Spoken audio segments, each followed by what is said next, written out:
Welcome back to सुबह की सोच। अब हम मौसम की बात करेंगे। जब आज सुबह हम घर से निकले तो मौसम इतना हसीन नहीं था, लेकिन अब अगर इस्लामाबाद की बात की जाए या फिर जो लोग बाहर से आ रहे हैं, हम तो स्टूडियो में बैठे हैं, तो वो ये बता रहे हैं कि हल्की फुल्की बारिश भी है, काली घटाएं छाई हुई हैं और एक प्रॉपर माहौल आपको इस्लामाबाद में नज़र आ रहा है। इस्लामाबाद के मज़ाफ़ात में भी इसी तरह का माहौल होगा, तो हमने सोचा कि क्यों ना वेदर के ऊपर बात की जाए।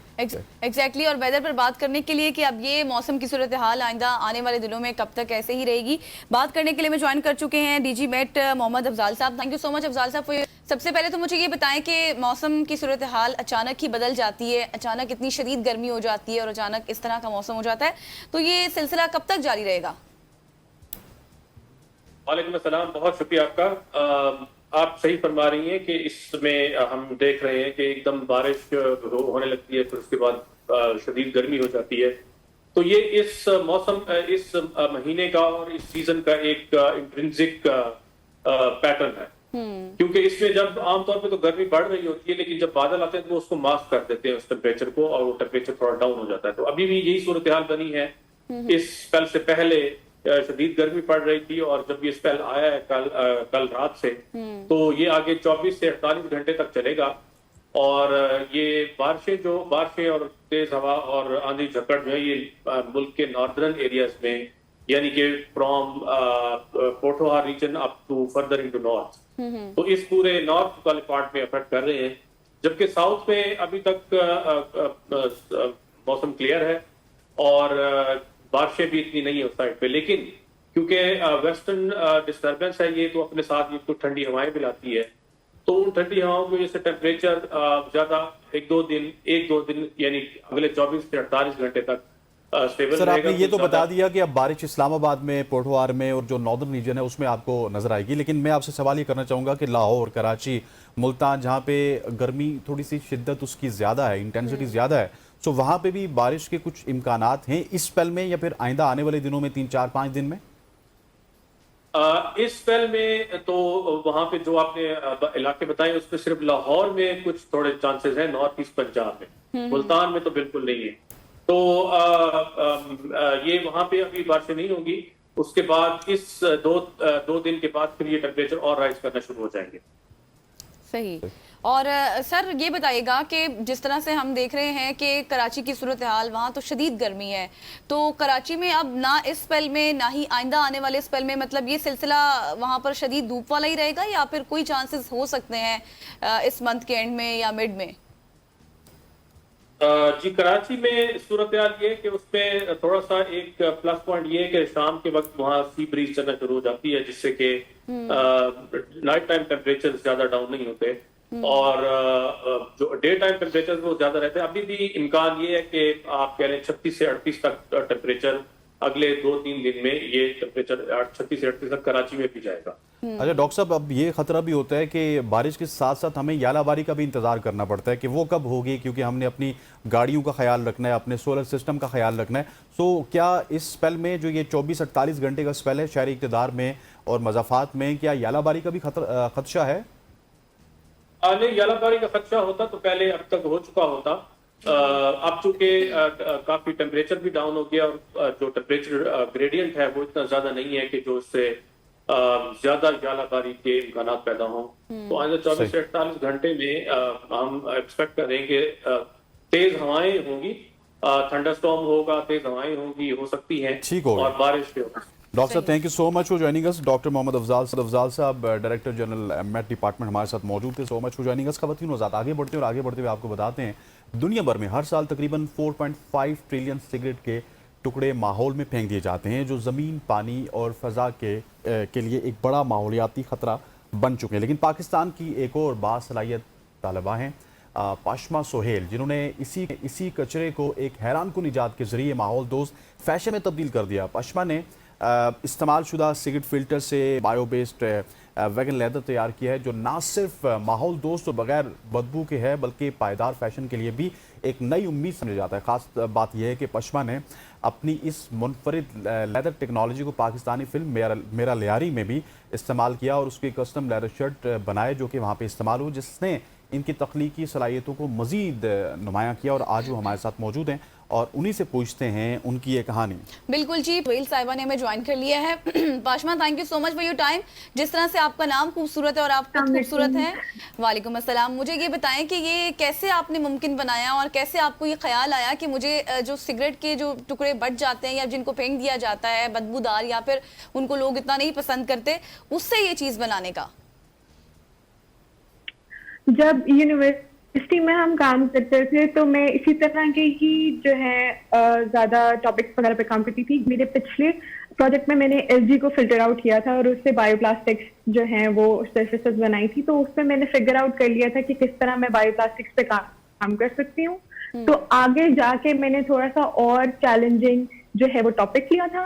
तो एक इंस्पिरेशन ये भी थी कि मेरे father he used to smoke a lot, तो उनके सिगरेट्स भी मैंने कम करवा दिए। अच्छा। तो उनके ऊपर भी टेस्टिंग वगैरह करके जो है अपने दोस्तों के साथ ब्रेक्स में हम लोग जाते होते थे क्लीन ड्राइव पे, और मैं उनको सबको एक शॉपर देती थी कि आपने सिगरेट्स कलेक्ट करने हैं। हम सारे ग्लव्स पहन के और मास्क पहन के हम जो है वो सिगरेट्स कलेक्ट करते थे, और उसके बाद उस पर जो है वो मैं एक्सपेरिमेंट्स करती होती थी, उसको हीट प्रेस, उसको हर केमिकल के साथ मैंने करके देखा है कि किस तरह साफ हो सकता है। और ये उसको एटलीस्ट मुझे 6 मंथ्स लगे थे फिगर आउट करने में कि किस तरह मैं जो है सिगरेट्स को साफ कर सकती हूँ, और किस तरह उसकी पूरी रिसर्च जो बेस थी वो पूरी 6 मंथ्स की बेस थी। अच्छा पाशमा, मुझे ये बताइएगा कि अब इस प्रोसेस के हवाले से बताइए, जिस प्रोसेस से आप गुजरती हैं, कुछ कोई मशीनरी यूज करती हैं, इक्विपमेंट यूज करती हैं, केमिकल्स यूज करती हैं, और किस तरह से इसको अपनी फाइनल प्रोडक्ट बनाती हैं?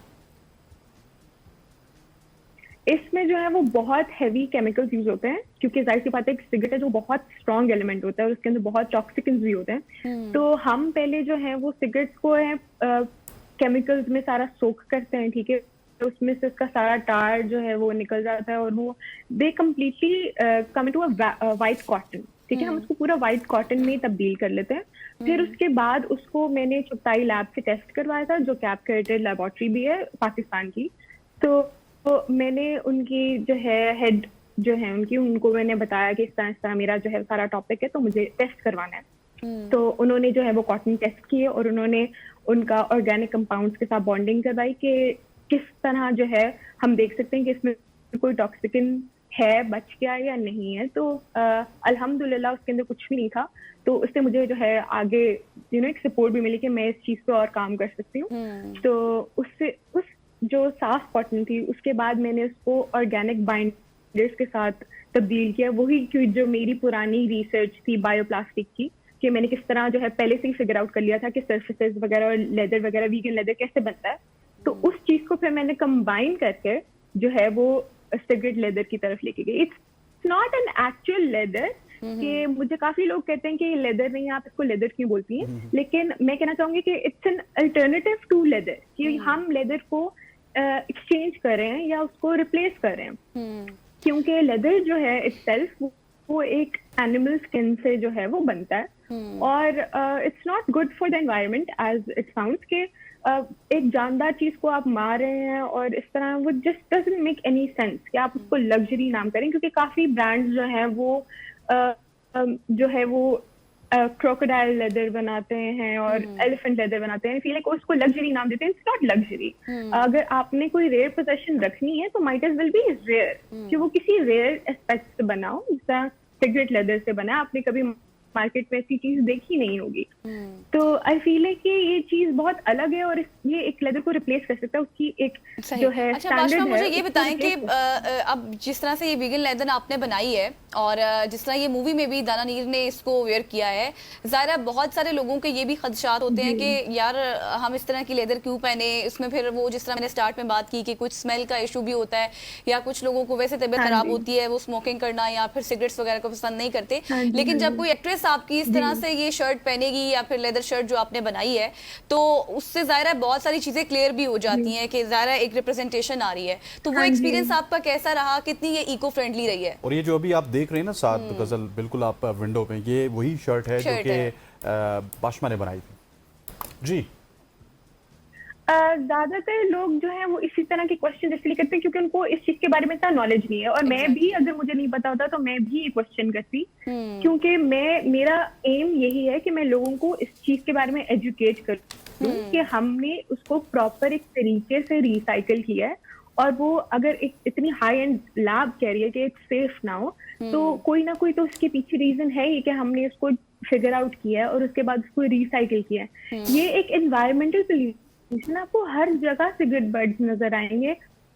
जिनमें आपको एक बात बताती हूँ, जब मैंने अपना थीसिस एंड किया था तो मैं अपनी फैमिली के साथ लिबर्टी मार्केट गई थी। तो मैं वहां पे चल रही हूँ और मैं नीचे देखी, मुझे हर जगह सिगरेट बर्ड्स नजर आ रहे हैं। तो इसीलिए कि मैंने आपको अपने प्रोडक्ट नजर आ रहे हैं हर जगह। साइन लिया, हाँ जी, और मैंने उसको एक साइन लिया कि मुझे इस चीज पे काम करना चाहिए, मुझे खत्म नहीं करना चाहिए इसको अपने चीजेस के साथ ना। तो इसलिए फिर मैंने अपना ब्रांड बनाया और उसको मैंने और प्रमोट किया, क्योंकि आई फील है कि people deserve to know about this. और जब दनानी ने पहना, मुझे थैंक्स टू साद हसन कि उन्होंने मुझे अप्रोच किया, वो दनानी के स्टाइलिस्ट है, तो उन्होंने मुझे अप्रोच किया कि इस तरह हम आपको जो है वो सिगरेट प्रोवाइड करते हैं, तो आप हमें कस्टम सिगरेट लेदर जो है ना, उन्होंने मेरा काम शायद पहले देखा था कि मैं सिगरेट रिसाइकलिंग करती हूँ और सारा, क्योंकि मेरा काफी वायरल गया था इंस्टाग्राम पे। तो he reached out to me और उन्होंने मुझे बताया कि इस तरह जो है वो हम मूवी का कल्चर जो है वो दिखा रहे हैं और हम चाहते हैं कि थोड़े बहुत स्मोकिंग सीन्स हैं और हम इसको थोड़ा सा इसकी रिस्पॉन्सिबिलिटी लेना चाह रहे हैं, तो हम इसको जो है ना आपको पैकेट प्रोवाइड कर देंगे, तो आप उसको रिसाइकिल करके हमें एक आउटफिट बना दें। तो मैंने कहा आउटफिट तो नहीं बन सकता, इसलिए कि एक शर्ट जो है वो बन जाएगी, तो आप मुझे भिजवा दें। तो उन्होंने मुझे भिजवाया और वो भी काफी चैलेंजिंग था, क्योंकि ये बायोडिग्रेडेबल एक सरफेस है, तो इसके ऊपर जो सिंथेटिक चीजें होती हैं वो नहीं होल्ड करती, जिस तरह स्क्रीन प्रिंटिंग है नहीं हो रही थी। बहुत उन्होंने मुझे फोर्स किया कि आप प्लीज कर लें किसी तरह, मुझे पता है आप फिगर आउट कर लेंगी। तो मैंने बस कहा कि अच्छा ठीक है, अगर मुझसे हो जाएगा तो मैं आपको दे दूंगी।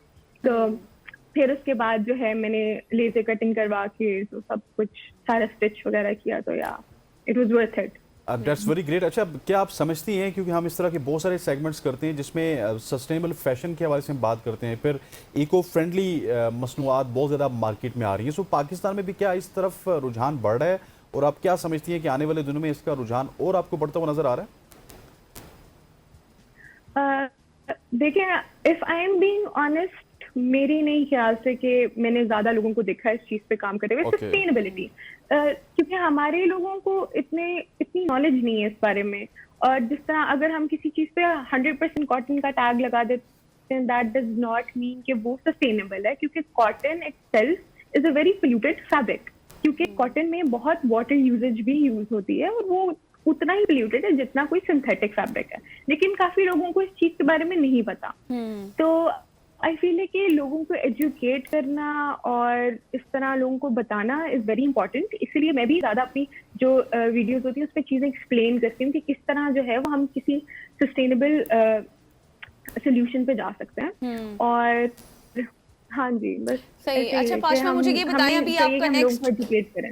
सही, और अब आपका नेक्स्ट क्या प्रोजेक्ट है जिस पर आप काम कर रही हैं? कौन सी ऐसी इन्वेंशन लेकर आ रही हैं लोगों के लिए? मेरी जो नेक्स्ट कलेक्शन है जिस पर मैं काम कर रही हूँ वो ज्यादा फैब्रिक ओरिएंटेड है, कि मैं फैब्रिक में इस चीज को लेके जा रही हूँ। सिगरेट रिसाइकलिंग की जो है उसको फैब्रिक में बना रही हूँ। उसके बाद मैंने एक और भी रिसर्च की है, इट्स नॉट क्वाइट सही है, क्योंकि I am experimenting on it as well, क्योंकि अभी उस चीज का थोड़ा सा जो है, क्योंकि जाहिर सी बात है जब प्रैक्टिस बीट्स टैलेंट, अगर आप उस चीज को प्रैक्टिस करेंगे तो आप यू कैन कॉन्कर इट। तो या चलें जी Pashma, thank you so much for joining अस।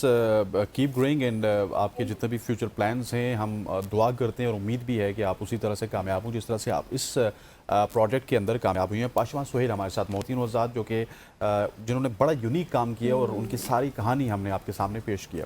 यहाँ पे वक्त हो जाता है एक शॉर्ट सी कमर्शियल ब्रेक का। ब्रेक लेते हैं, वापस आते हैं, हमारे साथ होइए।